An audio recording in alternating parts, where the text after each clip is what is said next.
আজকে ব্রেকফাস্টের জন্যে সকালবেলায় আমি আটার মধ্যে একটু সুজি আর একটু জোয়ান দিয়ে ভালো করে একটা ব্যাটার তৈরি করে রেখেছি।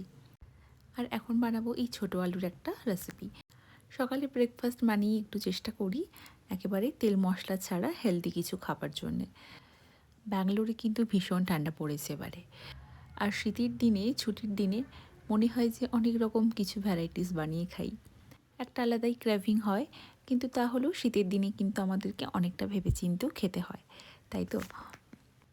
আর এই অন্যরকম কিছু খেতে ইচ্ছে হলে সেটা সন্ধ্যের দিকেই বেশিরভাগ বানিয়ে থাকি, কিন্তু সকালে ব্রেকফাস্টটা একেবারেই সিম্পল। আজকে এই আলুর রেসিপিটা বানাবো একেবারেই সিম্পলভাবে, কোনো রকম বেশি মশলা না দিয়ে। প্রথমে এই ছোটো আলুগুলোকে 2 টুকরো করে কেটে সেদ্ধ করে নিয়েছি। আর এই ছোটো আলুগুলো না যতই সেদ্ধ করি ভালো করে, সেদ্ধ করার পরে ঠান্ডা হয়ে গেলে সেই সফটনেসটা খুব একটাও থাকে না, খেতে কিন্তু অনেক সুন্দর লাগে। আজকে সকালবেলা আবার আমার হাজব্যান্ড বানিয়েছে রসম। এতটাই ঠান্ডা পড়েছে যে মনে হচ্ছিল একটু রসম বানিয়ে খাওয়া যাক। অবশ্য সেটা লাঞ্চে খাওয়ার জন্যে।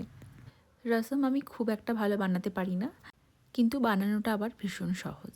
আজকের এই আলুর রেসিপিতে ছোটো আলুর সাথে ছোটো ছোটো টমেটোগুলোও দিলাম। আর এই হলো রসম। টমেটো, তেঁতুলের জল, গোলমরিচের গুঁড়ো, শুকনো লঙ্কা আর ধনেপাতা নানা রকম দিয়েই রসমটা বানানো হয়। ভীষণ ভালো লাগে গরম গরম খেতে। সাউথের দিকে এটা একটা ফেমাস খাবার, রসম ভাত। আর কেরালার দিকে আবার রসম ভাত সাথে আবার গরম মাছ ভাজা। ফিশ ফ্রাই মানে অনেক রকম মশলা সব মেখে তারপরে সেই মাছ ভাজা হয়। আমরা যেমন মাছ ভাজা করি, বিশেষ করে আমি যেভাবে করি শুধু নুন হলুদ মেখে, সেরম ধরনের না। তবে আমি কিন্তু খুব ভালোবাসি রসম দিয়ে ভাত খেতে, আর সাথে গরম গরম ফিশ ফ্রাই। ভীষণ টেস্টি লাগে এই ঠান্ডার দিনে খেতে। এদিকে ওই ব্যাটারটা দিয়ে একটা ধোসা স্টাইলে বানালাম। আর খুব অল্প সময়ের মধ্যে আজকে ব্রেকফাস্টটা রেডি হয়ে গিয়েছে। আর এই আলুর মধ্যে একটু জল দিয়েছি, তারপরে আমরা এখন ব্রেকফাস্ট করব। অনেক দিন পরে কিন্তু ব্রেকফাস্টে আমি আজকে একটা আলুর প্রিপারেশন বানিয়েছি, একটু হালকা করে ঝোল ঝোল স্টাইলে। সকালের দিকে না খুব একটা আমি আলুর প্রিপারেশন কিছু বানাই না। সকালবেলা আমার হাজব্যান্ডের অলরেডি ব্রেকফাস্ট হয়ে গিয়েছিল। আমার হাজব্যান্ড তো খুব একটা আলু খায় না, সেজন্য ওকে আমি সকালবেলা আলুর পরিবর্তে অন্য কিছু বানিয়ে দিয়েছিলাম। এখন আমি আর দেবান মিলে ব্রেকফাস্ট করব। আমার মা কিন্তু এই রকম করেই আলুটা রান্না করে বেশিরভাগ ক্ষেত্রে, আর আমরা ভীষণ ভালোবাসি এটা খেতে।